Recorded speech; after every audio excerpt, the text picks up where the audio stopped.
Νεαρός περίπου 25 ετών, ο οποίος βγήκε ολόγυμνος έξω από μια πολυκατοικία της Λεωφόρου Αμαλίας. Άρχισε να τρέχει ανάμεσα στο πλήθος που τον κοιτούσαν όλοι χωρίς να μπορούν να καταλάβουν τι ακριβώς γίνεται, τι ακριβώς συμβαίνει. Μάλιστα τον ακολουθήσαμε και εμείς με τους συναδέλφους, τους τεχνικούς από τον Αντένα.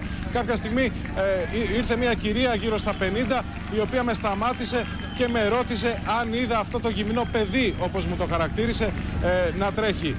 Της υπέδειξα την κατεύθυνση που ακολουθούσε και φυσικά, όπως φαντάζεστε, ακολούθησε και εκείνη. Αρχικά όλοι νομίζαμε ότι πρόκειται για κάποιο happening, μιας και σε τέτοιες τακτικές μας έχουν συνηθίσει στην Ευρώπη και οι Γερμανοί και οι Βρετανοί. Παρ' όλα αυτά, αστυνομικές πηγές ανέφεραν λίγες ώρες αργότερα ότι μάλλον πρόκειται για ένα προσωπικό επεισόδιο, το οποίο εξελίχθηκε τελικά σε ένα happening, γιατί ο νεαρός συνέχισε να τρέχει ανάμεσα στο πλήθος για αρκετή ώρα.